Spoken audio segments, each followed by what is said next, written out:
बोले ये तो सुनते नहीं, तो चलो यही सुन लेंगे। अब लाया, उनकी पूजा सेवा करने लगा, रोज धूप बत्ती जलाता था, अगरबत्ती जलाता था।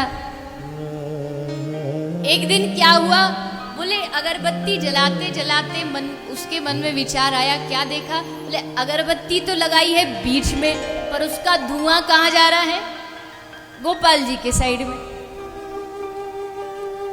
तो क्या बोलता है, बोले वाह जी वाह, इच्छा हमारी पूरी करते नहीं और अगरबत्ती की सुगंध ले रहे हो, ऐसे हम कैसे लेने देंगे, इच्छा पूरी करोगे तो ही लेने देंगे, ऐसे कैसे लेने देंगे। तो क्या किया, एक थोड़ी सी कहीं से कॉटन रुई लाया और लाके लड्डू गोपाल जी की जो पीतल की मूर्ति उसमें जाके नाक में लगा दी। बोले हम तुमको सूंघने नहीं देंगे, हमारी इच्छा तुम मानते नहीं तो हम तुमको क्यों सूंघने दे। तो जैसे उसने कहा, लड्डू गोपाल जी से स्वयं ठाकुर जी प्रकट हो, दर्शन दे दिया। अब घबराया, बोले प्रभु क्यों क्यों, भक्तों ने पूछा इसको क्यों दर्शन दिया, बोले इसको इसलिए दर्शन दिया, दुनिया मानती है कि मैं पीतल की मूर्ति हूं, पर ये पहला शख्स है जिसने कम से कम सोचा तो सही कि मैं भी सूंघता हूं। न जाने कौन से गुण पर दया निधि रीझ जाते हैं, कब श्री ठाकुर जी रीझ जाए कुछ नहीं पता। इसीलिए भगवान को पत्थर की मूर्ति ना मान करके उनको शाश्वत मानिए, तो ही आपकी पूजा करना सफल है, तो ही आपका भजन करना सफल है। प्रहलाद जी महाराज बाल्यकाल से श्री ठाकुर जी की भक्ति में लगे हुए थे। आप हम सबको भी ये शिक्षा ग्रहण करनी चाहिए कि भजन की कोई आयु, भजन का कोई समय नहीं होता। अपने बालकों को भी थोड़ा थोड़ा भगवत भजन में लगाइए, उनको सत्संग में लाइए, घर में थोड़ा कीर्तन कराइए, माला कराइए, क्योंकि एक बड़ी यूनिवर्सिटी में पढ़ाना अगर माता पिता का दायित्व है तो उनको रोज एक माला करवाना ये भी एक माता पिता का दायित्व है, उसको पूरा करिए। मैंने पहले ही दिन कहा था, कोटा शिक्षा के लिए बहुत जानी जाती है, तो हम सब इस कथा से ये प्रयास भी करें कि इस भारतवर्ष की जो बालकों को भक्ति में लगाना है तो बच्चों की शिक्षा पर थोड़ा ध्यान देना पड़ेगा। पिछले वर्ष भी इस बारे में हमने चर्चा की थी कि कम से कम हर माता पिता को ये प्रयास करना चाहिए कि वो अपने बालकों को अच्छे संस्कार दे करके उनकी शिक्षा के साथ साथ उनकी आध्यात्मिक शिक्षा पर ध्यान दें। आजकल प्रेशर बच्चों पर इतना बढ़ गया, शिक्षा का, पढ़ाई का इतना कंपटीशन बढ़ गया। ठीक है, आप बच्चों को अच्छा पढ़ा रहे हैं, अच्छे परसेंटेज चाहते हैं, आप अच्छे नंबर चाहते हैं, पर नंबर अच्छे ना हो तो चलेगा, पर संस्कार अच्छे ना हो तो आपका बालक ही आपके लिए खतरनाक बन सकता है। संस्कार थोड़े बहुत पढ़ाई में नीचे ऊपर हो तो उससे फर्क नहीं पड़ता है, उनके अंदर अच्छे विचार कितने हैं, संस्कार कितने हैं, उस पर ध्यान दीजिए। मेरी प्रार्थना है, खासकर शिक्षकों से भी प्रार्थना है। पढ़ाई तो बड़े बड़े आतंकवादियों ने भी की थी और खूब अच्छे अच्छे बड़ी बड़ी डिग्रियां लेकर के गलत कामों में लग गए। आप खूब पढ़ो, मुझे पढ़ाई की मनाही नहीं है, खूब बच्चों को कहो मेहनत करे, किंतु मेहनत के साथ साथ जब तक उसमें आध्यात्मिक ज्ञान नहीं डालोगे तो सब बेकार है। आजकल के बालक, आप कहते हैं ना कि भक्ति नहीं मानते, बड़े आजकल के बच्चे बड़े बुद्धिमान हैं, बहुत बुद्धिमान है, बस थोड़ी सी उनको राह दिखा दीजिए। एक कोई बालक आया कहीं कथा में, तो आके बोला, बड़ी हंसी आई, छोटा सा बच्चा आके बोलता है कि हम तो बड़े परेशान हैं। मैंने पूछा क्या हुआ? बोले बच्चे बिगड़ जाएं तो कहते टीवी ने बिगाड़ दिया, और टीवी बिगड़ जाए तो कहते बच्चों ने बिगाड़ दी।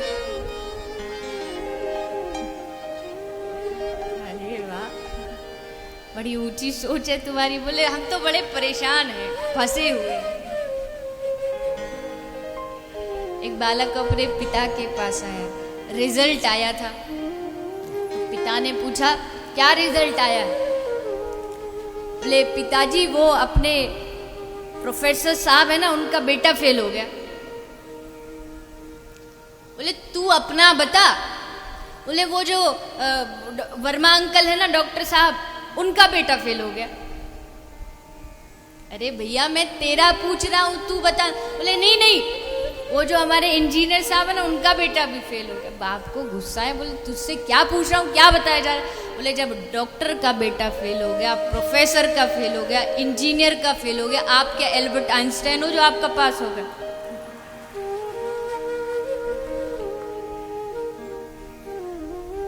बच्चे मन के सच्चे, सारी जग की आंखों के तारे। बुद्धि तो बहुत है, इतनी बुद्धि है कि पैदा होते ही फोन दे दो ना तो सारे बटन आपको नहीं पता होंगे, वो बच्चों को पता होंगे। शक्ति बहुत है और उस शक्ति को सही दिशा में लगाने की आवश्यकता है। अपने बच्चों को घर के गमले का पौधा मत बनाइए जो जरा सा पानी ना दिया जाए तो सूख जाए। उसको जंगल का पौधा बनाइए जो पानी ना भी मिले तो भी हरा भरा खड़ा रहे। उनको संस्कार बचपन से ऐसे दीजिए, उनको शिक्षा बचपन से ऐसे दीजिए।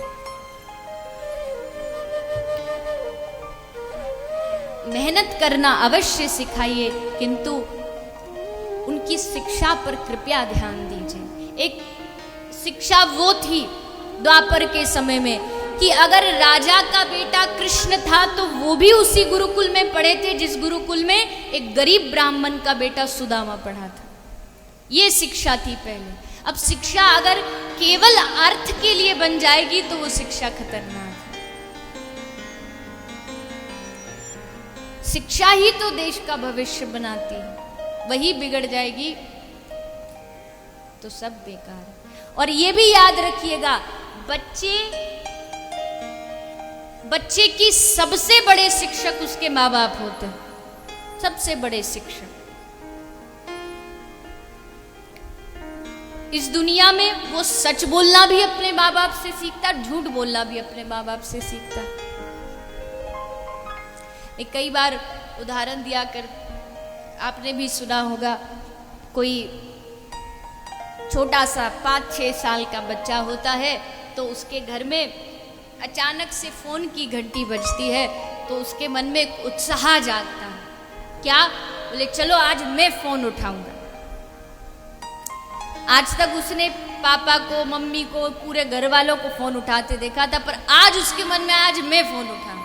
और वो दौड़ के गया और जाके उसने फोन को उठा लिया और कान से लगा के बड़े उत्साह में बोला हेलो। सामने से भी उसने कहा बेटा घर पर पापा हो तो जरा उनको फोन दो, मैं तुम्हारा अंकल बोल रहा हूं। बालक ने कहा हाँ हाँ अंकल वेट करो, अभी पापा को बुला के लाता हूं। और उसने जो रिसीवर है फोन का साइड में रखा और दौड़ के अपने पापा के पास गया। पापा पापा वो अंकल है ना, उनका फोन आया है। अब पापा को अंकल से बात करनी नहीं थी, क्यों? उधारी ले रखी थी, पता था वो ही मांगेगा, इसलिए बोला बेटा बेटा जाके अंकल को बोल देना पापा घर पर नहीं है। बालक ने आज तक उसने कभी झूठ नहीं सुना था, आज पहली बार उसने झूठ सुना, और वो भी किसके मुंह से? जो उसका आदर्श है, जो उसका आदर्श है वो उसको झूठ बोलना सिखा रहा है। बेचारा बच्चा जो बड़े उत्साह में दौड़ के गया था, आज बड़े धीमे कदमों से वापस आया और उसने फोन को उठा के बोला अंकल अंकल पापा कह रहे पापा घर पर नहीं है।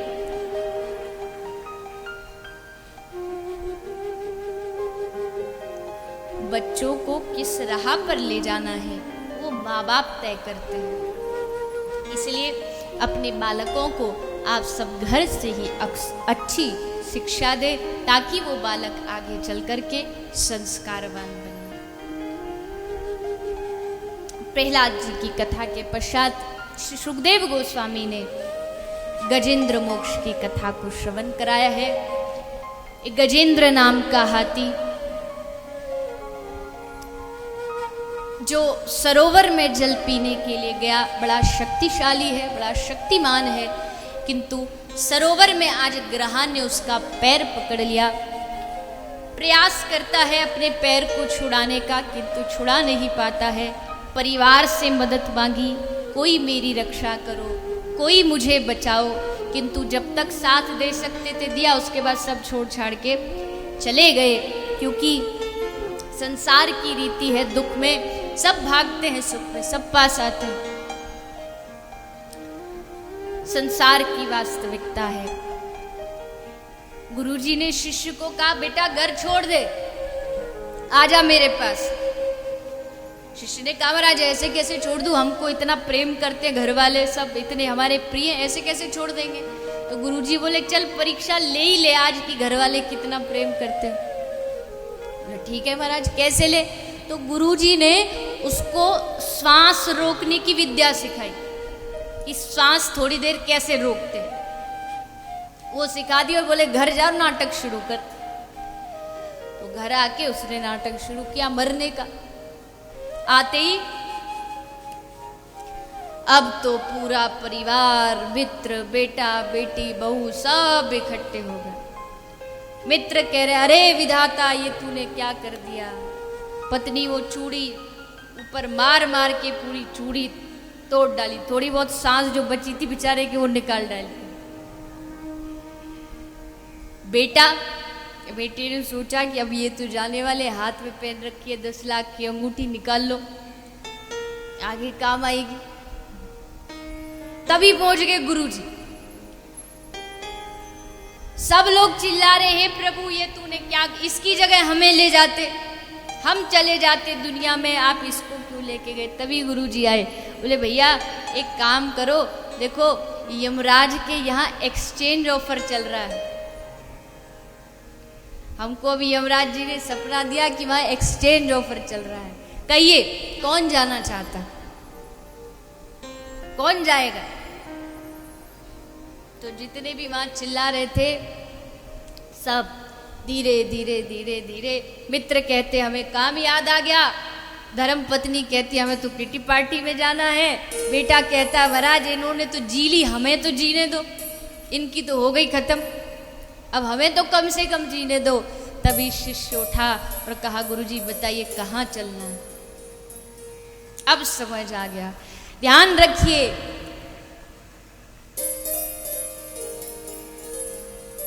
पत्नी ज्यादा से ज्यादा दरवाजे तक साथ दे देगी, तुम्हारे रिश्तेदार ज्यादा से ज्यादा शमशान तक साथ दे देंगे, तुम्हारा शरीर ज्यादा से ज्यादा चिता तक साथ दे देगा, पर उसके आगे अगर कुछ जाएगा तो वो आपका हरिनाम, आपका भजन, आपका दान और आपके अपने कर्म है।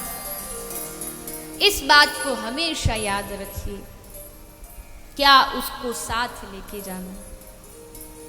संसार में तो यही होता है और यही इस संसार की वास्तविकता है।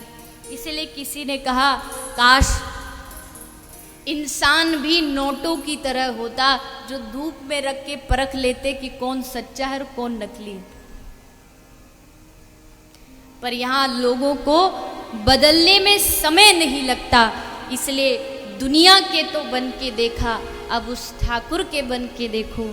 क्योंकि जब दिल इस दुनिया को दिया तो दुश्मन हजारों बन गए, पर जब ये दिल उसको दिया तो हर दिल के प्यारे बन गए। उदाहरण बहुत सारे, जितने भक्त थे जिन्होंने भगवान को अपना दिल दिया, आज हम उनकी कथा श्रवण कर रहे हैं। गजेंद्र जान गया कि अब कोई साथ देने वाला नहीं है, शरीर डूब रहा है। अब याद आती है कि दुनिया में सबके पास पहुंच गए, सबका सहारा ले लिया, पर जो सबकी रक्षा करने वाला है उसको तो तू भूल गया। और तब उस गजेंद्र ने भगवान को याद करते हुए प्रार्थना की है कि हे गोविंद आओ मेरी रक्षा करो।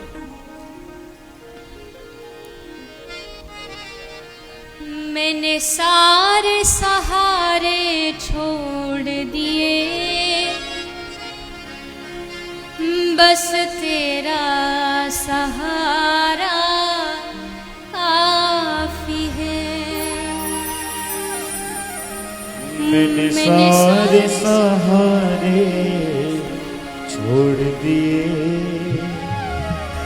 वो बस तेरा सहारा काफी है। ओ मैंने सारे सहारे छोड़ दिए, बस तेरा सहारा काफी है। सारे सहारे छोड़ दिए, बस तेरा सहारा काफी है। मुझे चाह नहीं दुनिया भर की, मुझे चाह नहीं दुनिया भर की, बस तेरा नजारा काफी है। मुझे चाह नहीं दुनिया भर की, बस तेरा नजारा काफी है। मैंने सारे सहारे छोड़ दिए, बस तेरा सहारा काफी है। मैंने सारे सहारे छोड़ दिए, बस तेरा सहारा काफी है।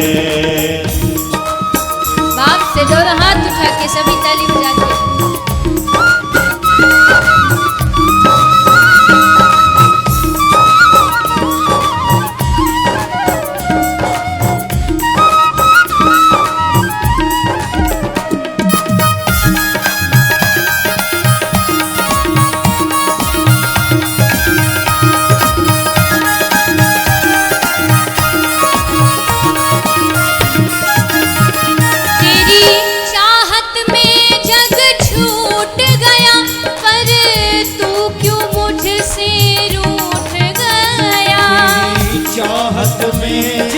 छूट गया, पर तू क्यों मुझसे रूठ गया।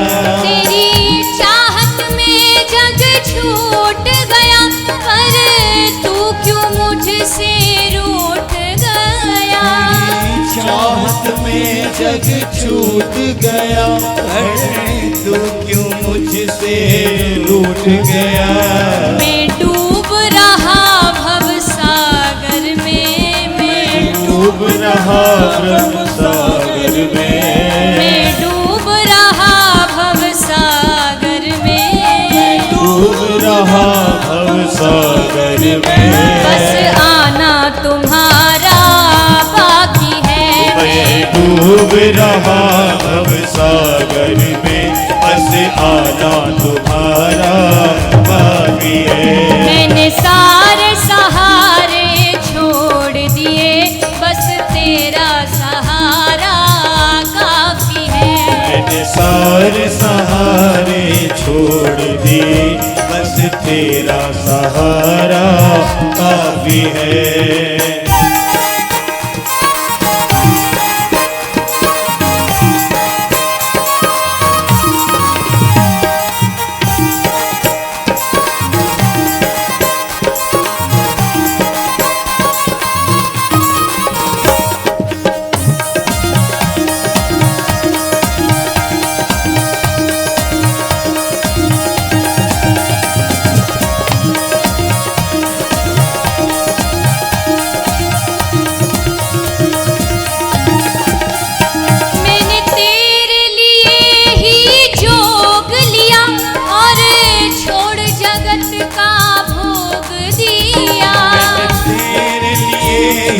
जोग लिया, अरे छोड़ जगत का भोग लिया। मैंने तेरे लिए ही जोग लिया, और छोड़ जगत का भोग दिया। मैंने तेरे लिए ही जोग लिया, और छोड़ जगत का भोग लिया। रो रो के बुलाना काम मेरा, के बुलाना काम तेरा, रो रो के बुलाना काम मेरा, रो के बुलाना काम मेरा, बस आना तुम्हारा बाकी है। रो के बुलाना काम मेरा, बस आना तुम्हारा बाकी है। मैंने सारे सहारे छोड़ दिए, बस तेरा सहारा काफी है। मैंने सारे सहारे छोड़ दिए, बस तेरा सहारा काफी है।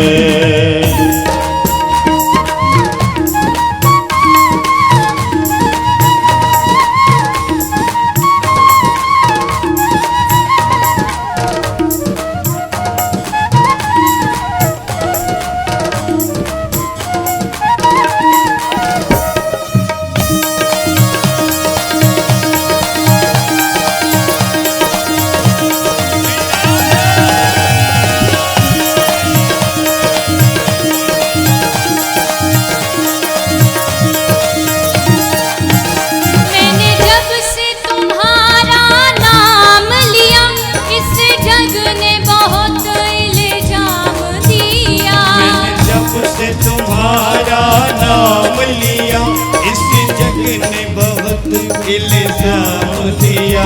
मैंने जब से तुम्हारा नाम लिया, इस जग ने बहुत इल्जाम दिया। मैंने जब से तुम्हारा नाम लिया, इस जग ने बहुत इल्जाम दिया। जब तूने मुझे यूं थाम लिया, जब तूने मुझे यूं थाम लिया, जब तूने मुझे यूं थाम लिया, तूने मुझे यूं थाम लिया, बस मेरा गुजारा काफी है। जब तूने मुझे यूं थाम लिया, तेरा गुजारा काफी है। मैंने सारे सहारे छोड़ दिए, बस तेरा सहारा काफी है। सारे सहारे छोड़ दिए, बस तेरा सहारा काफी है।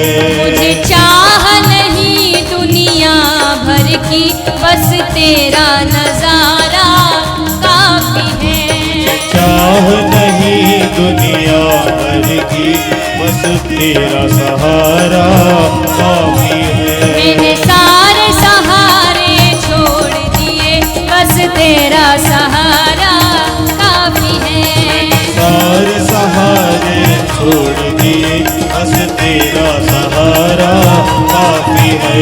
मुझे चाह नहीं दुनिया भर की, बस तेरा नजारा काफी है। चाह नहीं दुनिया भर की, बस तेरा सहारा काफी है। बस तेरा सहारा काफी है। बस तेरा सहारा काफी है। बस तेरा नजारा काफी है। बस तेरा सहारा काफी है।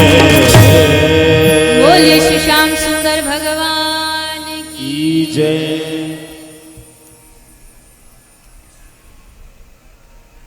जब तूने मुझे यूं थाम लिया, बस मेरा गुजारा काफी है। उस भगवान को जिसने पकड़ लिया, उनके नाम को जिसने पकड़ लिया, प्रभु तो रक्षा करते ही करते हैं। और ये केवल बात गजेंद्र की ही नहीं है। गजेंद्र ही अकेला थोड़ी सरोवर में डूब रहा है। हम सब भी इस संसार रूपी समुद्र में रोज डूब रहे, रोज डूब रहे।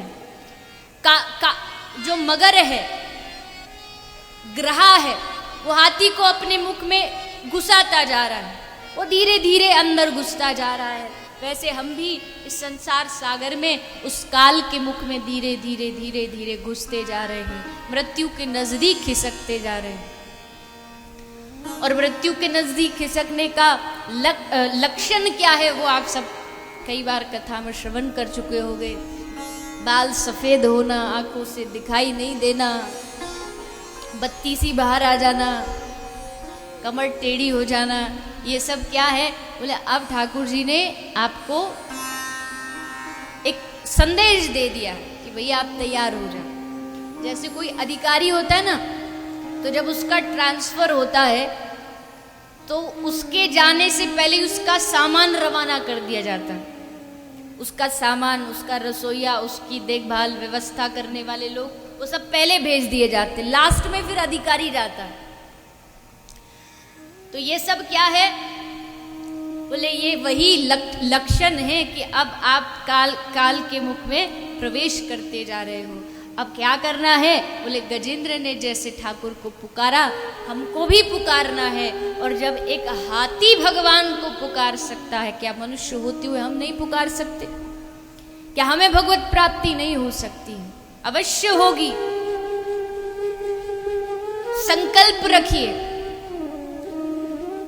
घबराइए नहीं कि इतनी माला कर ली, आज तक तो आया नहीं, अब क्या आएगा। डगमगाइए नहीं, विश्वास रखिए, अब नहीं आया तो कोई बात नहीं, आगे आएगा। इस कथा में नहीं आया तो कोई बात नहीं, अगली कथा में आएगा। और हमें जल्दी कौन सी है आपको पाने की? भक्त कहता है ठाकुर हमें जल्दी क्या है आपको पाने की? मिल जाओगे तो सब खेल खत्म हमारा, मिल गए तो फिर कुछ आगे है ही नहीं। अब कम से कम एक तड़प तो है, एक लगन तो है कि एक दिन मिलेगा, एक दिन आएगा जब श्री ठाकुर जी की प्राप्ति हो। तो ये दृढ़ संकल्प बनाए रखिए अपने मन में। उस गजेंद्र ने भगवान को हृदय से पुकारा है और श्री ठाकुर जी वहां पधारते हैं और गजग्राह दोनों को बाहर निकाल के प्रभु गजेंद्र का भी उद्धार करते और ग्रह का भी उद्धार करते हैं। गजेंद्र मोक्ष की दिव्य कथा श्री सुखदेव गोस्वामी ने श्रवण कराई है। इसके उपरांत समुद्र मंथन की कथा आती है। समुद्र मंथन में किस प्रकार 14 रत्न निकले, अलग अलग रत्नों के द्वारा कोई देवताओं ने लिया, कोई दैत्यों ने लिया, कोई इंद्र ने लिया, कोई बलि ने लिया। अंत में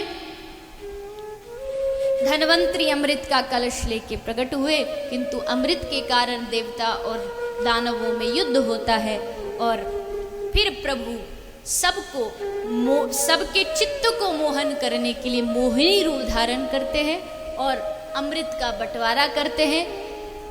देवताओं को अमृत पिला दिया गया, दैत्यों को अमृत नहीं पिलाया। और जब दैत्यों को ये पता चला कि हमारे साथ धोखा हुआ, तब फिर दैत्यों और देवताओं में संग्राम हुआ, भयंकर देवासुर युद्ध हुआ और अंत में सब देवता हार के इधर उधर छुपने लगे और स्वर्ग का राजा बलि बन गया। बलि ने सब पर अधिकार जमा लिया। तब देवताओं की माँ अदिति दुखी होकर श्री प्रभु की शरण में जाती है और प्रार्थना करती है कि हे प्रभु, मेरे गर्भ से ऐसे पुत्र की प्राप्ति हो जाए, मुझे ऐसे संतान की प्राप्ति हो जाए जो तीनों लोकों का राज्य देवताओं को वापस दिला सके। तब प्रभु ने कृपा की, माँ अदिति गर्भवती होती है और धीरे धीरे धीरे माँ अदिति का पहला, दूसरा, 8वां, 9वां मास आया और माँ अदिति के गर्भ से स्वयं श्री वामन भगवान का प्रागट्य हुआ। बोले श्री वामन भगवान की जय। सभी देवताओं ने आके वामन भगवान का दर्शन किया, भेंट प्रदान की। कुबेर ने भिक्षा पात्र दिया, भगवान श्री हरि ने पादुकाएं दी, सरस्वती ने छाता दिया। आइए आप हम सभी भी वामन भगवान की स्तुति, स्वागत सत्कार करते हुए भाव और श्रद्धा के साथ। प्रभु जय जगदीश हरे, प्रभु वामन रूप धरे, प्रभु जय जगदीश हरे, प्रभु वामन रूप धरे, प्रभु जय जगदीश हरे, प्रभु वामन रूप हरे,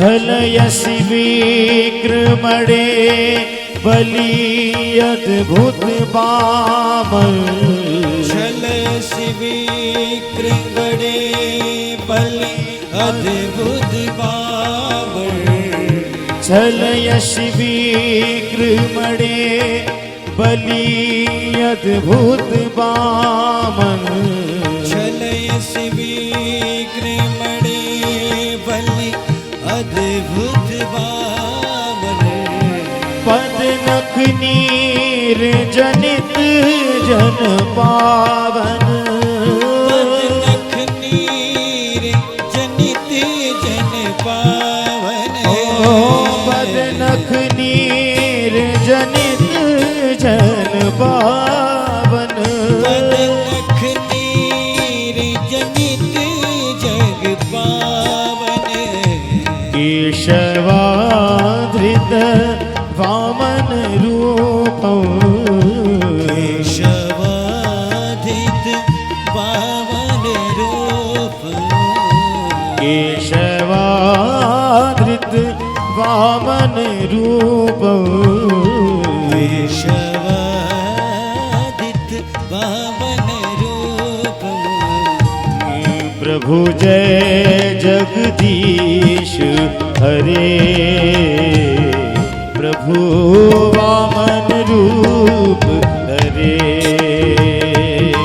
प्रभु जय जगदीश हरे प्रभु वामन रूप हरे केशवा माधवा हे देवा मधुसूदना केशवा माधवा हे देवा मधुसूदन केशवा माधवा हे देवा मधुसूदना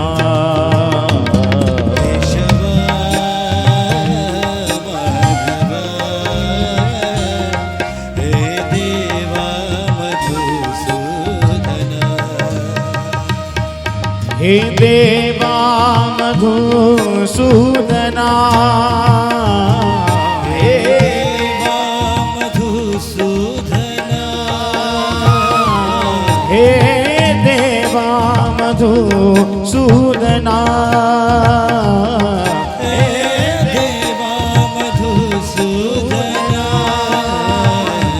हे देवा मधुसूदना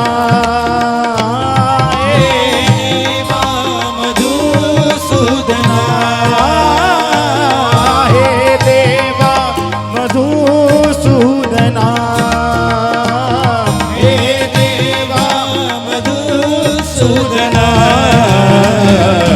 केशवा माधवा हे देवा मधुसूदना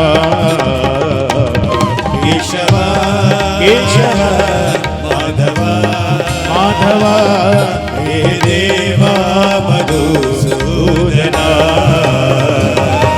केशवा माधवा हे देवा मधुसूदना केशवा माधवा हे देवा मधुसूदना केशवा माधवा हे देवा मधुसूदना केशवा माधवा हे देवा मधुसूदना हे देवा मधुसूदना हे देवा मधुसूदना बोल वामन भगवान की जय। श्री वामन भगवान बलि के द्वार पर पहुंच जाते हैं। बलि यज्ञ में लगा है किंतु ब्राह्मण भक्त है, और जब उसको सूचना प्राप्त हुई कि उसके द्वार पर एक ब्राह्मण देवता आए हैं तो अपने यज्ञ को वही स्थगित करके आता है और वामन भगवान से प्रार्थना करता है, हे महाराज मैं आपकी क्या सेवा करूं। तो भगवान ने कहा, देखो भैया हम कुछ मांगने लेने तो आए नहीं, ऐसे ही सुना था कि तुम यज्ञ कर रहे हो, तो विचार किया चलो घुमाते हैं, यज्ञ भगवान का दर्शन कराएंगे और तुम्हें भी मिल लेंगे। बलि बोला नहीं नहीं महाराज, अब जब आए हो तो अब कुछ तो आपको लेना ही पड़ेगा। वामन भगवान बोले अच्छा भैया देखो वैसे तो कुछ चाहिए नहीं, पर अब तुम इतना कह ही रहे तो चलो ऐसा करो 3 पग भूमि दान में दे दो। बोले महाराज 3 पग से क्या होता है? वामन भगवान बोले हम वामन अंगुल के ब्राह्मण देवता, हमें किसी चीज की आवश्यकता क्या, हमारा कोई घर परिवार तो है नहीं कि बड़ा हमें कुछ चाहिए। तो बलि बोला महाराज फिर घर परिवार में आप कहो तो घर परिवार भी दिला दे। क्या? बोले आप कहो तो सुंदर सी एक दुल्हनिया ले आए। वामन भगवान बोले अच्छा ब्याह कराओगे? बोले हाँ ब्याह कराएंगे। बोले ब्याह कराओगे तो फिर वो बहू आएगी तो फिर उसको रखेंगे कहाँ? बोले महाराज हम देंगे आपको, पूरा एक महल बना देंगे आपके लिए। बोले महल बना दोगे? बोले फिर अकेली वो नहीं, फिर तो बाल बच्चे भी होंगे, फिर उनको क्या करोगे? कहाँ पढ़ेंगे, कहाँ खाएंगे पिएंगे? बोले महाराज आप कहो तो आपके बालकन के लिए एक अलग से गुरुकुल खुलवा देंगे। अच्छा ये बताओ अब बालक होंगे तो 1-2 तो होंगे नहीं, कम से कम 10-5 तो होंगे ही। बोले महाराज वो हमको क्या पता। बोले अब ये बताओ उन 10-5 में से कभी कोई एकाध ठाकुर जी के पास चला गया, उसके लिए रोना पड़ेगा, तो फिर वो रोना वो क्या करोगे? बलि बोला अरे महाराज रोने के लिए हम कोई आदमी किराए पर थोड़ी लाएंगे, आपके बालक मरेंगे तो आपको ही रोना पड़ेगा। तो वामन भगवान बोले जाके नहीं हमको रोना पड़े, हम वो काम करे ही क्यों। बलि बोले लो इतनी देर से मनाए, लंबी चौड़ी लिस्ट बनाई और लास्ट में जाके सब खत्म। बोले महाराज चलो ठीक है जैसी आपकी इच्छा, आपको 3 पग चाहिए 4 पग चाहिए आपकी मर्जी, लो ये कहीं भी जो अच्छी लगे नाप लो। वामन भगवान बोले ऐसे नहीं, संकल्प करो। संकल्प होने को हुआ किंतु गुरु जी समझ गए कि ये कौन है, इसलिए पहले मना किया बलि को मत दे। बलि नहीं माना तो गंगा सागर की चोंच में बैठ गए। भगवान समझ गए, भगवान ने अपनी कुशा ली, एक तिनका लिया और वो गंगा सागर में डाला, वो जाके शुक्राचार्य जी की आंख में लगा और श्री शुक्राचार्य जी की एक आंख नष्ट हो गई। बलि को श्राप मिला। अब बलि ने संकल्प किया और संकल्प होते ही छोटे से वामन भगवान ने विराट रूप धारण कर लिया। एक पग भूमि में पूरे आकाश को नाप लिया, दूसरी पग भूमि में पृथ्वी को नाप लिया, तीसरा अभी भी बाकी है। अब कहा क्या करें, कौन सी वस्तु तू तीसरे पग भूमि में देगा? बलि ने हाथ जोड़ा और कहा महाराज आप अपना चरण मेरे मस्तक पर रख करके तीसरी पग भूमि में मुझे नाप लीजिए। तन अभी शेष है, उस तन को भी अपने चरणों में अर्पित कर लीजिए। तब भगवान ने अपना चरण बलि के मस्तक पर रखा और बलि ने अपना संकल्प प्रभु के सामने पूरा कर दिया। 3 पग भूमि दान में दे दी। अब कहा कि भैया तूने संकल्प पूरा कर दिया, अब कुछ मांग। तो बलि ने बड़ी अद्भुत चीज मांगी है। बोले प्रभु छोटी मोटी चीज मांगो तो आप दे के पल्ला झाड़ के भाग जाओगे, पर हमें ऐसी चीज नहीं चाहिए, हमें तो वो चाहिए जो जीवन भर आप हमारे साथ रहो। और साथ भी कैसे रहो? बोले प्रभु हम जब सुतल लोक के राजा बने ना तो आप हमारे द्वारपाल बन जाना, क्योंकि जिसका बॉडीगार्ड स्वयं ठाकुर हो उसको भला दुनिया में क्या कोई बिगाड़ सकता है।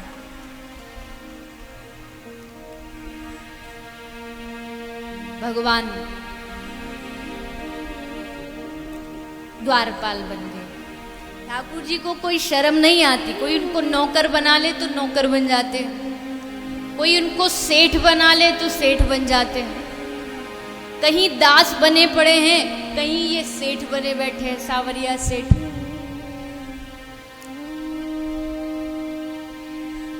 सेठों में सेठ, सावरिया सेठ, बाकी सब डुप्लीकेट। ऐसे ही पेटों वाले घूमते हैं।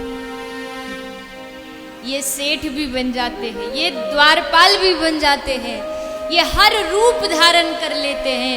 जो भक्त जिस रूप में बुलाता ठाकुर जी वही रूप में प्रकट हो जाते हैं। बलि से एक शिक्षा और हम सबको ग्रहण करनी चाहिए कि द्वार पर कोई भी हमारे जीवन में कोई अतिथि आए, कोई भी हमारे द्वार पर आए, कभी भी उसको खाली हाथ नहीं जाने देना चाहिए। और आवश्यक नहीं कि आप कोई बहुत बड़ा कार्य करें, आवश्यक नहीं कि आप कोई बहुत बड़ा हॉस्पिटल ही खोलें, आवश्यक नहीं कि आप कोई बहुत बड़ा स्कूल अनाथालय ही खोलें, कुछ भी नहीं कर सकते। राह चलते किसी एक गरीब की, राह चलते किसी एक असहाय गाय की, राह चलते किसी एक वृद्ध की भी आप मदद कर दो। आप डॉक्टर हो, अगर आप 10 मरीजों का इलाज पैसा लेके करते हो, तो एक आदमी जो बेचारा गरीब है और पैसा देने में सामर्थ्य नहीं है, आप उसका इलाज निशुल्क फ्री में कर दीजिए। आपको भी उस दान का सबसे बड़ा फल पुण्य प्राप्त हो। आप शिक्षक हो, आप पढ़ाते हो, टीचर हो, आप 10 बच्चों को फीस लेके पढ़ाते हो, पर एक कोई गरीब का बालक जो फीस नहीं भर सकता, आप उसको निशुल्क पढ़ा दीजिए, यही आपका दान है। हर आदमी को अपने अर्थ में अपनी कमाई का दशांश किसी भगवत कार्य में लगाना चाहिए, किसी अच्छे कार्य में लगाना चाहिए, किसी गरीब की, असहाय की सेवा में लगाना चाहिए। मुझे एक बात बताइए, इस कोटा में धनवानों की कमी नहीं है, एक से बड़ा एक भरा हुआ है। लेकिन मुझे फिर एक ये बात बताइए, जब आपके पास सब सामर्थ्य है, जब आपके पास सब कुछ है, तो फिर क्यों आपकी सड़कों पर यह गाय कचरा खाती हुई घूम रही है? मुझे बहुत पीड़ा है इस बात की। आप ये मत सोचिएगा कि मैं आपके शहर की कोई निंदा करती हूँ, लेकिन ये बहुत अफसोस की बात है और हर एक इंसानियत के लिए शर्म की बात है कि इतनी गाय भारी संख्या में सड़कों पर मर रही है। और एक भैया आज हम एक गौशाला गए, तो वहाँ एक भैया थे, वो संचालक को बता रहे थे कि उल्टा अखबारों में ये छापा जाता है, गाय ने आज उसको मार दिया, आज गाय की वजह से उसका एक्सीडेंट हो गया, आज गाय की वजह से रोड जाम हो गया। गाय की वजह से हो गया, पर वो गाय किसकी वजह से सड़कों पर है, ये कभी सोचा? गाय की वजह से तो हो गया, पर वो गाय किसकी वजह से सड़क पे घूम रही? खुद अपनी आंखों से सड़कों पर गौशाला जाते समय प्लास्टिक के ढेर पर गाय खा रही है।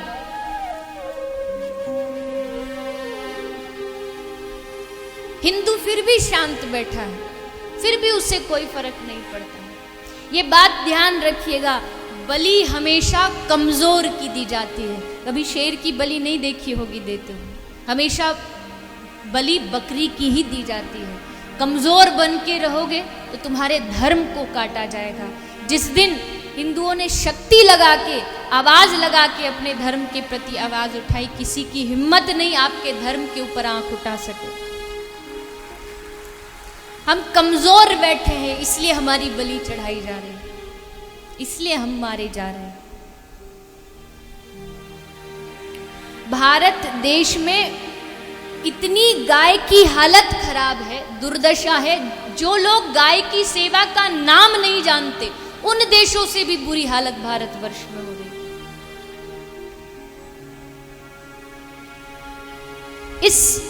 इस सब का जो कारण है वो हम लोग हैं। ना तो आप किसी सरकार को दोष दे सकते हो, ना आप कत्लखानों को दोष दे सकते हो, ना आप किसी संस्था को दोष दे सकते हो। हर वो आदमी जो इस भारत में रहता, हर वो नागरिक जो भारतीय है, हर आदमी दोषी है। गाय को मारने के लिए केवल कसाई ही दोषी नहीं है। कोई जंगल से एक बैलगाड़ी कुल्हाड़ियों से भरी हुई जा रही है, पूरी बैलगाड़ी में कुल्हाड़ी भरी हुई, तो जंगल से जैसे निकल रहे थे तो आपस में सब वृक्ष देख के रोने लगे। मन में विचार आया, जब एक कुल्हाड़ी इतने पेड़ों को काट सकती है तो ये इतनी कुल्हाड़ियां मिलकर के क्या करेंगे। सब बड़े दुखी है, परेशान है। लेकिन तभी एक कोई बूढ़ा पेड़ बोला, अरे भैया तुम रो मत, ये कुल्हाड़ी हमारा कुछ नहीं बिगाड़ सकती जब तक हमारा कोई अपना पेड़ ही जाकर के इस कुल्हाड़ी का डंडा नहीं बनेगा। हमारा कोई अंश ही जाकर के जब इस कुल्हाड़ी का डंडा बनेगा तब हम लोग कटेंगे। वही हालत हमारी है। कसाई कुल्हाड़ी है तो पूरा समाज उस कुल्हाड़ी का डंडा है।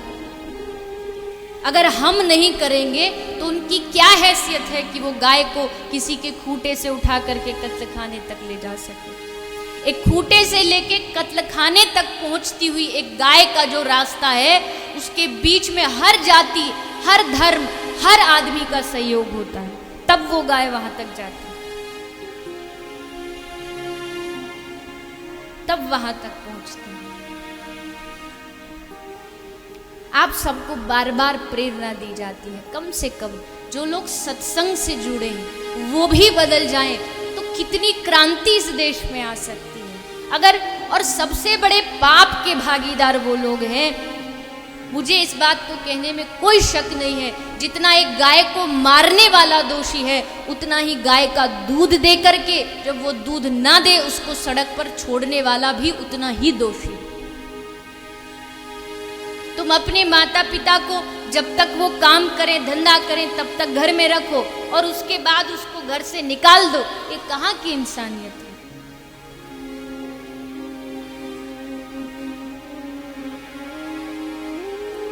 आप सब चाहें तो गौ माता की रक्षा हो सकती है। खासकर तो कोटा की धरती पर मैं ये कहना चाहती हूँ, इस कथा से कुछ तो लाभ हो, इस कथा से कुछ तो लोगों के हृदय में परिवर्तन हो, लोग कुछ तो बदलें, कुछ तो गायों की संख्या सड़कों से कम हो। एक नहीं, दो नहीं, 10, 20, 30 गाय एक साथ सड़कों पर बैठे। प्रार्थना है आप सभी से और उन लोगों से भी जो गायों को सड़कों पर दूध निकाल के छोड़ देते हैं। और पिछली बार भी अवश्य मैंने ये आपसे बात कही होगी और अब भी आपसे यही बात कहूंगी, कृपया आप सब ये ठान लीजिए कि हम जो भी चीज उपयोग करेंगे गाय के दूध का उपयोग करेंगे। गौव्रती बनिए, आप गौव्रती बनोगे तो गौ माता की रक्षा होगी। गाय का दूध पीजिए, गाय की मिठाइयाँ, आप मिठाई वाले की दुकान में जाते हो, आप जाके कहिए भैया हमें गऊ के दूध की मिठाई चाहिए। आज नहीं कल, कल नहीं परसों वो धीरे धीरे गाय का दूध लाएगा और उससे मिठाइयाँ बनाएगा, गाय का घी उपलब्ध कराएगा, कैसे भी कराएगा। एक ही आशा है कि कृपया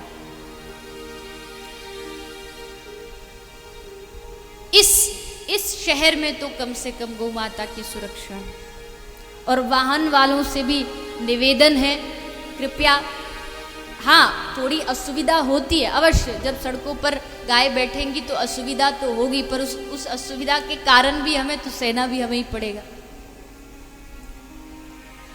इसलिए जहाँ गौशाला है वहाँ तक गायों को पहुँचाइए और गौशाला वालों से भी निवेदन है कृपया गौ माता की अच्छी से अच्छी व्यवस्था कीजिए, गौ माता की कोई भी असुविधा ना हो, गौ माता को कोई कमी ना हो, उसका हमेशा ध्यान रखिए। एक सबसे जरूरी, गौ माता की किसी भी गौशाला में गंदगी ना हो। गंदगी नहीं होगी तो ही गौ माता वहाँ सुरक्षा से रह सकती है। आप कभी भी हमारे हॉस्पिटल में आके देख सकते, वहाँ जो फर्श है वो पक्का नहीं है क्योंकि गाय बीमार होती है तो लग जाती है, कई बार कच्चा है, मिट्टी का है, पर फिर भी वहाँ पर महीने में 2 महीने में मिट्टी को बार बार बदला जाता है और 24 घंटे वहाँ कम से कम 10 से 15 गौसेवक केवल गाय का गोबर उठाने के लिए खड़े रहते हैं। उनका दूसरा कोई काम नहीं, एक ही काम है, जहाँ गाय गोबर करे तुरंत उठाओ और उसको साफ करो। इसलिए हर गौशाला में गौ माता सुरक्षित रहनी चाहिए, उनके चारे का, खान पान का अवश्य भरपूर ध्यान रखना चाहिए। आपको पता भारत में गौवंश की संख्या कितनी है? भारत में गाय की जो संख्या है कुछ समय पहले के आंकड़े के अनुसार लगभग 8 करोड़ है, और भारत की जनसंख्या 8 से 80 करोड़, उससे भी कहीं ज्यादा है।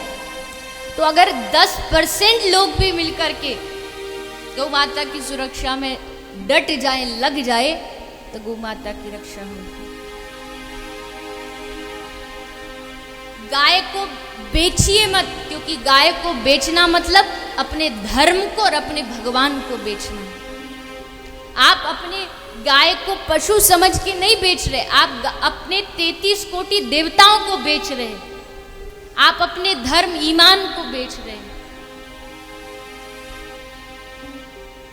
इसलिए वो लोग अज्ञान है जो कहते हैं। आपको पता हो तो भारत में संविधान में ये नियम है कि जो गाय अनुपयोगी हो, यूजलेस, उस गाय को मारा जा सकता है, ये भारतीय संविधान कहता है। जबकि एक भी गौवंश ऐसा नहीं है जो अनुपयोगी हो, जिसका कोई उपयोग ना हो। एक भी गौवंश ऐसा नहीं। अब उसको उपयोग कैसे करना है वो हमें सीखना हो, उपयोग उसका कैसे किया जाए। हमारे यहाँ माता जी बैठी है, आज से लगभग 7-8 साल पहले कोटा में कथा हुई थी। उनके पुत्र दिलीप जी और पूरा परिवार 7-8 वर्ष पूर्व कथा हुई थी।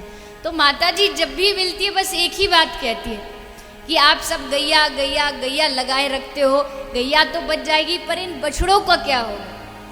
ये कौन बचे? गैया फिर भी कोई रख लेता है, बछड़े कौन रखेगा? बात एकदम सही है। बछड़ों की दशा बहुत खराब है। और वो बछड़े क्यों नष्ट हुए? किसानों ने अपनी सुविधा के लिए खाद छोड़ करके फर्टिलाइजर उपयोग किया, गाय के बैल गाड़ियों को छोड़ के ट्रैक्टर उपयोग किया। अब होगा क्या? अब यही होगा, आगे चल के डीजल पेट्रोल की खपत होगी, फिर ये वाहन सब बंद होंगे और फिर से सबको उसी बैलगाड़ी पर आना पड़ेगा। फिर ये जितने भी मर्सिडीज वाले छोड़ के सब बैलगाड़ी में ही घूमेंगे।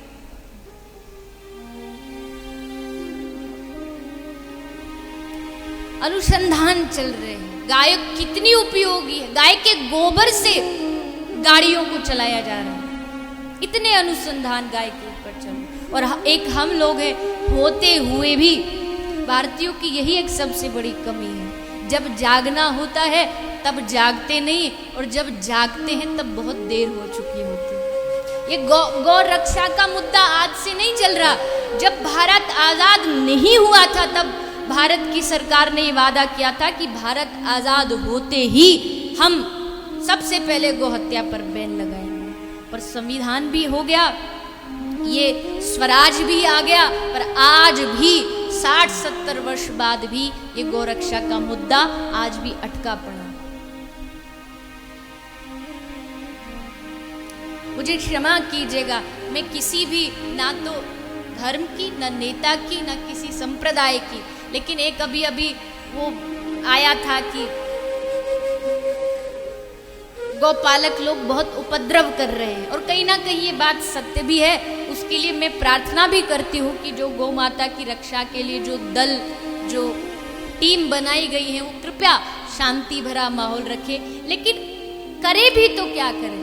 एक गायों से भरा ट्रक जा रहा है, तुम उसको पकड़ के ले जाओ पुलिस स्टेशन, ये हमारी सचमुच की हुई घटना है।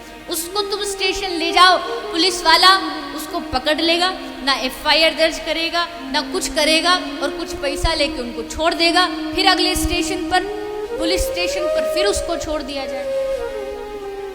जब कानून ही इतना कमजोर है, कानून को मजबूत बनाया जाए, जो एक भी आदमी को हत्या करने से डरे। क्योंकि आज के समय में भारत के लगभग ज्यादा से ज्यादा प्रांतों में गोहत्या पर बैन है कानून के हिसाब से, पर फिर भी हो रहा है। क्योंकि कानून तो है पर कानून कमजोर है।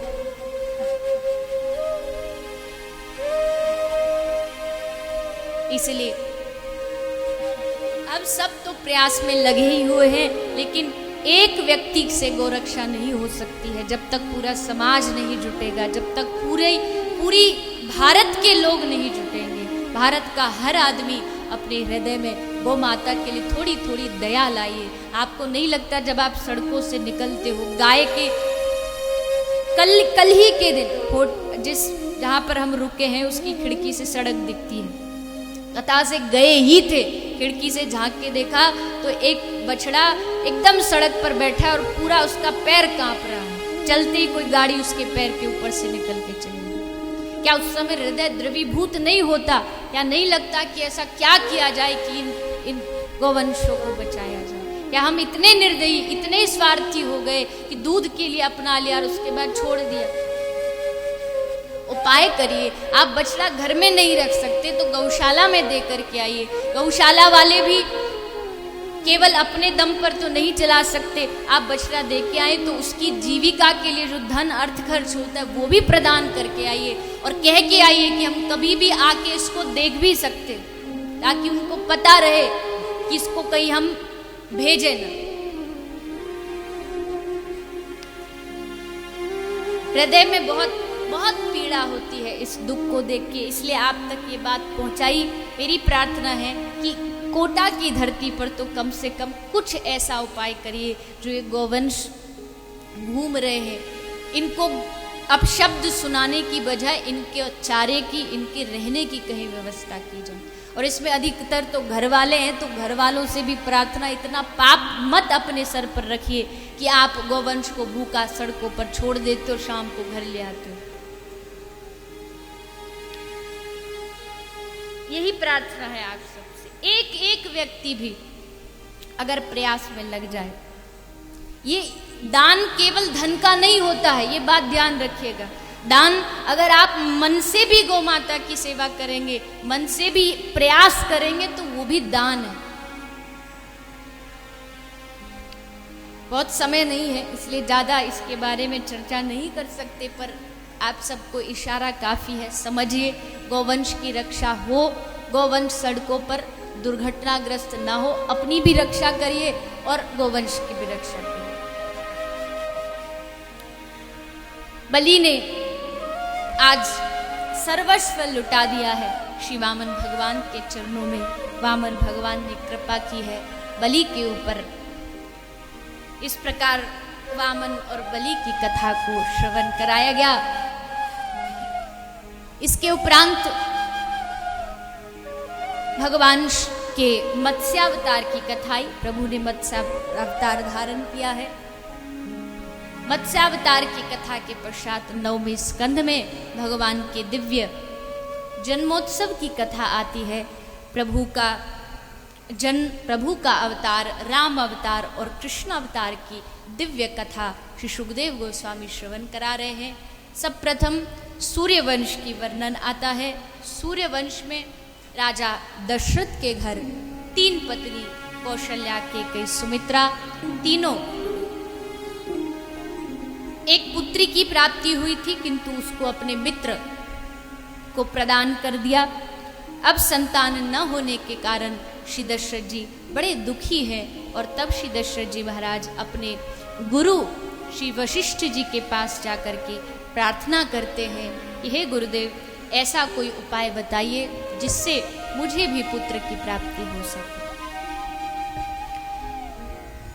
एक बार भूपति मन माही, एक बार भूपति मन माही, एक बार भूपति मन माही, एक बार भूपति मन माही, भई ग्लानि मोरे सुत नाही, भई ग्लानि मोरे सुत नाही, गुरु गृह गया तो रत मही पाला, गुरु गृह गया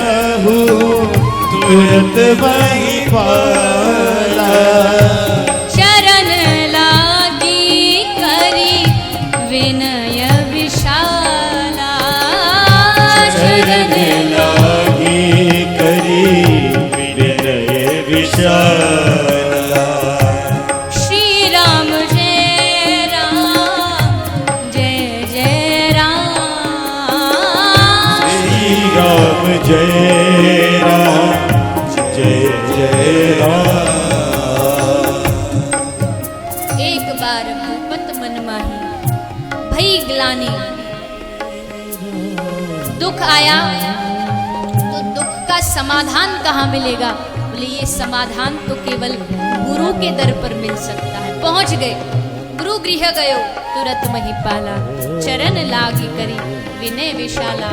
और अपने जीवन का हर सुख दुख अपने गुरु के सामने खोल के रख दिया कि हे गुरुदेव अब आप ही बताइए क्या करें। तुलसीदास, बाबा तुलसीदास कहते हैं, निज दुख सुख सब गुरु ही सुना। निज दुख सुख सब गुरु ही सुनाया। कही वशिष्ठ बहु विधि समझाय हो। कही वशिष्ठ बहु विधि समझाया। धरऊ धीरे होई सुत चारी। धरऊ धीरे हो यह सुत चारी। त्रिभुवन विदित भगत भयहारी। त्रिभुवन विदित भगत भयहारी। श्री राम जय राम जय जय राम। श्री राम जय राम जय जय राम। श्री राम जय राम जय जय राम। श्री राम जय राम जय जय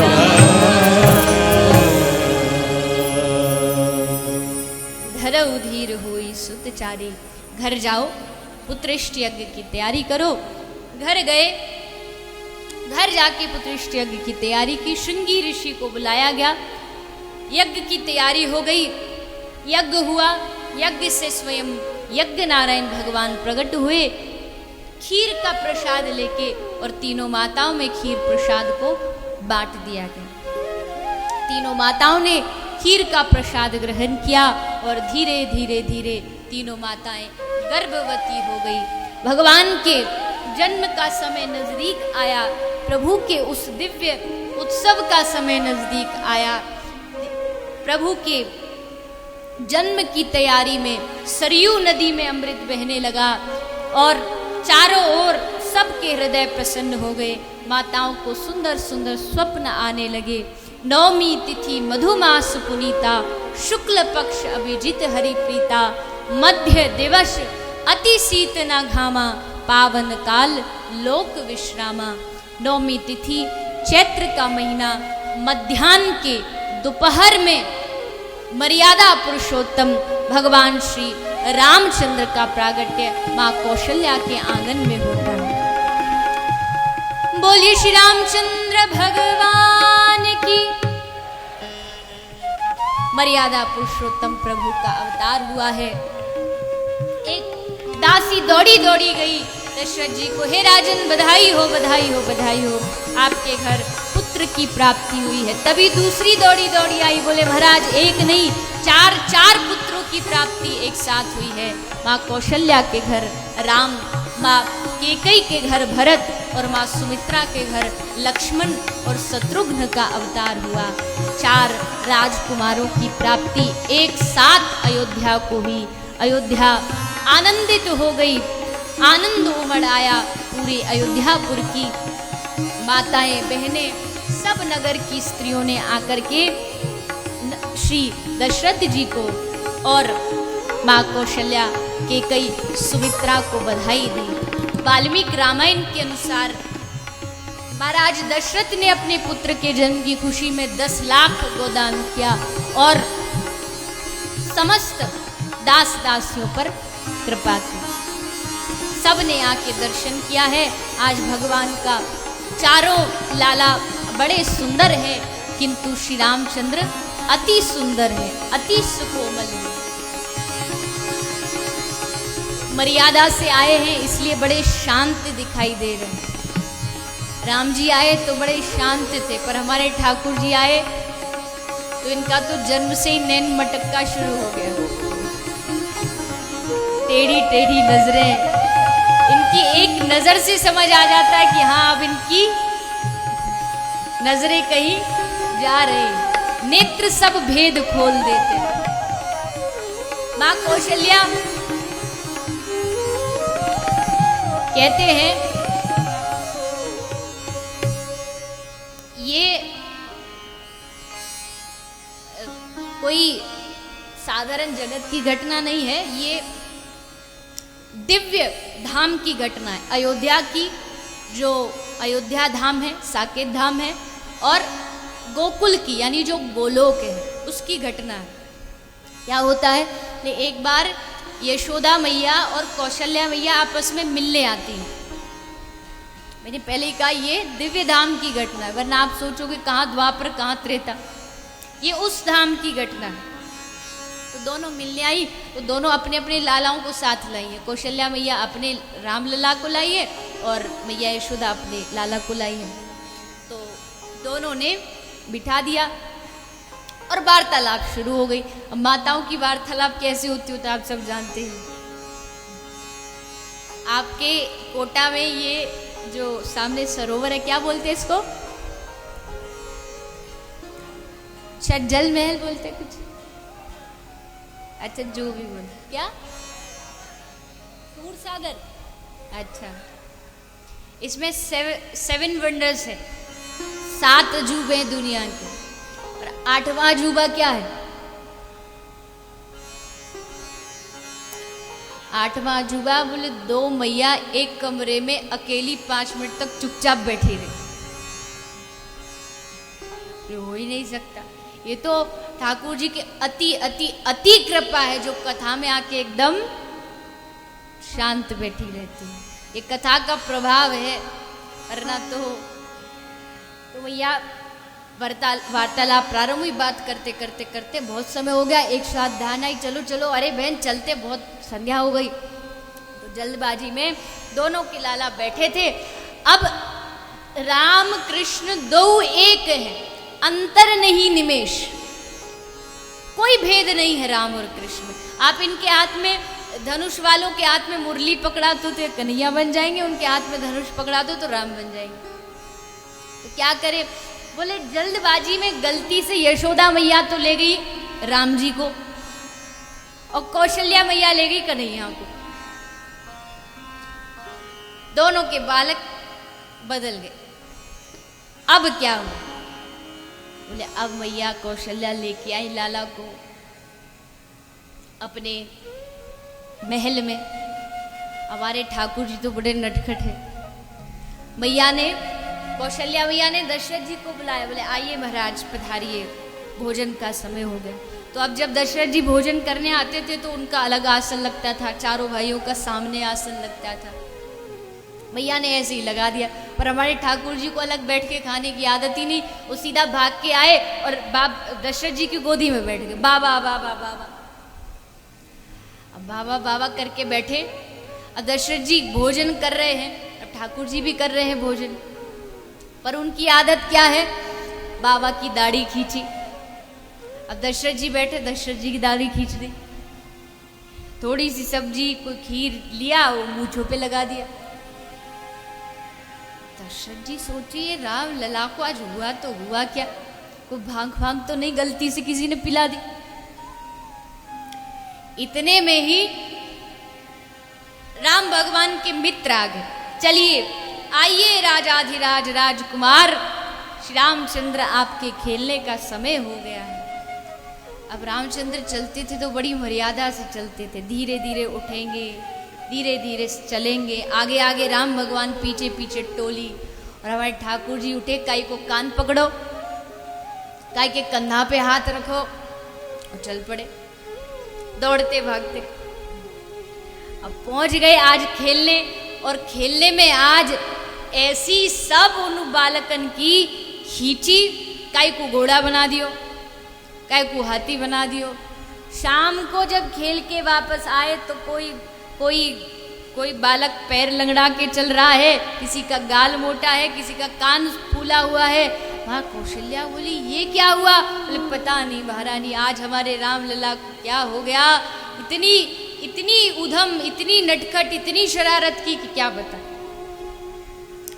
उधर बेचारे रामचंद्र भगवान जाके गोकुल वालों में फंस गए। नंद बाबा ब्रज के ग्वाल बाल वो बेचारे सीधे बैठे हैं। मैया सोची लगी हमारे लाला को तो नजर लग गई, कछु नहीं कर रहे हो, चुपचाप बैठो, ये तो आंधी तूफान है, ये चुप कैसे बैठ गए। तब मैया ने बड़ी ध्यान से देखा, और तब क्या हुआ? बोले राम कृष्ण दो एक हैं, अंतर नहीं निमेष, इनके नयन गंभीर हैं और इनके चपल विशेष। एक अंतर से पहचाना, क्या? बोले इनके नेत्र बड़े गंभीर हैं और इनके नेत्र बड़े चंचल हैं। मैया पहचान गई ये हमारे लाला नहीं है, इतना शांत ये हो नहीं सकता। और कौशल्या मैया पहचान गई ये हमारा लाला नहीं। तो कहने का अर्थ है श्री ठाकुर जी के और श्री राम लला के अंदर यही भेद है। श्री राम लला आए इस पृथ्वी धाम पर सबके जीवन में मर्यादा स्थापित करने के लिए। राम कथा बहुत वृहद है, बहुत बड़ी है, रामायण सतकोटि अपारा, किंतु हम सब सूक्ष्म में श्रवण करेंगे, क्योंकि आज नंदोत्सव भी है, कृष्ण जन्म भी है, तो उसका भी आनंद आप हम सबको लेना है। इसलिए संक्षेप में श्रवण करते हुए आगे बढ़ेंगे। चारों भाई बड़े हुए, शिक्षा ग्रहण करने के लिए गए, गुरुकुल में शिक्षा ग्रहण करके वापस आते हैं। और फिर एक दिन विश्वामित्र जी महाराज दशरथ के द्वार पर पहुंचे हैं। महाराज दशरथ से यज्ञ की सुरक्षा के लिए चारों पुत्रों की मांग करते हैं। चारों पुत्रों को दे दिया। राम और लक्ष्मण की मांग करते हैं। राम लक्ष्मण दोनों विश्वामित्र जी के साथ गए, यज्ञ की रक्षा की। और फिर प्रभु आज्ञा, गुरुदेव की आज्ञा प्राप्त करके मिथिला पहुंच गए। मिथिला में महाराज जनक ने सुंदर भवन बना के दिया। विश्वामित्र जी और राम लक्ष्मण वहीं विश्राम करते हैं। राम भगवान मिथिला भ्रमण के लिए निकलते हैं और मिथिला के सब नगर की स्त्रियां, माताएं, बहनें सब घर से बाहर आ जाती हैं, दर्शन करती है, कोई आरती करती है, कोई माला पहनाती है, कोई ऊपर छज्जे से खड़े होके पुष्प डाल रही है, सुमन डाल रही है। मानो बहाना था कि पुष्प इनके ऊपर जाके पड़े तो देखेंगे कहाँ से आया, और ऊपर देखेंगे तो हमको दर्शन हो जाए। दूसरा भाव ये भी है, पुष्प इसलिए दे रही हैं, मानो इशारा कर रही हैं कि जो जहाँ से ये पुष्प आया है ना, पुष्प वाटिका से, कल वहीं आ जाना, कल वहीं हमारी किशोरी जी भी आएंगी, तो आप भी पहुँच जाना। आज आपके दर्शन करके पूरी मिथिला पागल हो रही, कल आप आओगे, कल आपकी दशा क्या होगी, कल हम देखेंगे। जब हमारी किशोरी जी को, सीता जी को, जानकी को देखोगे। तो प्रभु का स्वागत हुआ, सब लोगों ने मिलकर स्वागत किया और पुष्प वाटिका में माँ जानकी से प्रभु की भेंट होती है, इत्यादि इत्यादि कथाएं। और फिर अंत में धनुष भंग की कथा आई। महाराज जनक के द्वारा जो प्रतिज्ञा की गई है कि इस धनुष को जो भी प्रत्यंचा चढ़ाएगा उसके साथ कन्या का विवाह करूंगा, कोई नहीं कर पाया, किंतु भगवान श्री रामचंद्र ने धनुष पर प्रत्यंचा चढ़ाई और माँ जानकी को स्वीकार करके उनके साथ विवाह किया। राम जानकी का सुंदर विवाह के पश्चात वहीं पर चारों भाइयों का विवाह और चारों भाई अयोध्या में वापस लौट के आते हैं। अयोध्या में फिर माँ कैकेयी के द्वारा 14 वर्ष का वनवास दशरथ जी से मांगा गया। भगवान राम मर्यादा पुरुषोत्तम है, इसलिए अपनी माँ के दुख को समझ जाते हैं और पूछते हैं कि मैं क्या कर सकता हूं, आपकी क्या इच्छा है। माँ ने कहा 14 वर्ष का वनवास, भरत को राजगद्दी। प्रभु श्री राम आनंदित हो गए, उल्लास में बड़े प्रसन्न हुए और कहा री मैया 14 वर्ष क्या, मैं पूरा जीवन भी वनवास करने के लिए तैयार हूं। अगर मेरा भरत यहाँ का राजा बने तो मैं पूरा जीवन वनवास कर सकता हूं। मैं तो चाहता हूं भरत राजा बने। धन्य है वो राम का प्रेम और धन्य है वो भरत का प्रेम, जो 14 वर्ष तक उस सिंहासन पर केवल चरण पादुकाओं को रख करके अयोध्या पर राज किया और 14 वर्ष बाद भी आए तो भूले नहीं उस गद्दी को जिसकी थी, जिन प्रभु राम की वो राजगद्दी थी, उन्हीं को सौंप दी 14 वर्ष तक। आजकल तो लोग 5 साल में ही भूल जाते हैं। 5 साल में गद्दी बदली और वहां 14 वर्ष हो गए। भगवान श्री राम ने स्वीकार करके माँ जानकी को और लक्ष्मण को साथ लेके वन की ओर चल पड़ते हैं। वन में जाते हैं वनवास के लिए, जहाँ उनकी भेंट केवट से होती है। गंगा को पार उतारने के लिए कोई नहीं है, बस वो अकेला खड़ा है। पूछ बैठे भैया हमें पार उतार दोगे? बोले नहीं नहीं महाराज, हमारे बस की बात नहीं। क्यों? बोले इसलिए मांगी नाव न केवट आना, कहे तुम्हार मरम में जाना। कोई बड़े से बड़ा तपस्वी हो ना, उसकी हिम्मत नहीं होगी भगवान राम को कहने की कि आपके मरम को मैं जानता हूं, आपके तत्व को मैं जानता हूं। बड़े से बड़ा यज्ञनिष्ठ नहीं कह सकता, पर एक अनपढ़ केवट कह रहा है कि प्रभु आपके मरम को मैं जानता हूं। क्यों? बोले जिसने राम जी हमारे हैं ये बात जिसने स्वीकार कर ली, वो इस बात को कह सकता है कि मैं आपके मरम को जानता हूं। ये हमारा संबंध जब आएगा, केवट के अंदर वो संबंध आया, इसीलिए भगवान ने भगवान को कहा हे प्रभु मैं आपके मरम को जानता हूँ। ठाकुर जी ने कहा भैया वो तो ठीक है, पर अब पार तो तू ही कराएगा, देख ले कोई है भी नहीं यहाँ। एक शर्त पर, शर्त है हमारी। क्या? बोले आपके चरणों को धोएंगे। चरणों को क्यों धोगे? बोले चरणों को इसलिए धोएंगे, हमने सुना है छुअत सिला भई नार सोहाई। आपके चरण से पत्थर औरत बन गई थी, अब हमारी काठ की नाव में बैठोगे तो ये भी औरत बन जाएगी। एक तो घर में पहले से बैठी है, दूसरी और ये हो जाएगी। महाराज कुछ तो करना पड़ेगा इंतजाम। भैया ठीक है, धो लो चरण, धो लो। चरण धो दो, अब तो बिठा दो। बोले हाँ हाँ बैठिए। बैठ गए। अब जैसे बैठे, अब केवट को पता है कि अगर हमने नाव को चलाया तो सीधा उस पार पहुंच जाएंगे, और पार होते ही हमारे श्री रामचंद्र भगवान हमसे हाथ जोड़ के विदा लेके चले जाएंगे। ज्यादा से ज्यादा इनके पास रहना है तो क्या करे? तो बोला बार बार नाव को यहाँ वहां घुमा रहा है, किनारे पर पहुंचने वाला होता फिर वापस ले आता, बार बार घुमा रहा है। प्रभु श्री रामचंद्र ने कहा रे भैया केवट क्या हुआ? ये बार बार इधर उधर भैया क्यों घुमा रहे हैं, इतना देर क्यों लगा रहे हो? केवट बड़ी जोर से हंसता है, बड़ा चालाक है। बोला प्रभु थक गए, आप इतनी सी देर में थक गए। आप सोचो आप हम भक्तों को 84 लाख योनियों में घुमाते हो, हमारी क्या हालत होती होगी। थोड़ा बहुत आप भी मजा ले लो, हम तो 84 लाख योनियों में घूमते, आपने तो बस 2-4 चक्कर लगाए। ठाकुर जी बोले अरे भैया केवट तुम तो गलत ले गए, हम ये थोड़ी बोल रहे, हम तो ये बोल रहे हैं कि बार बार नाव को घुमा रहे तो हमें गिरने का डर है, कहीं गिर ना जाए।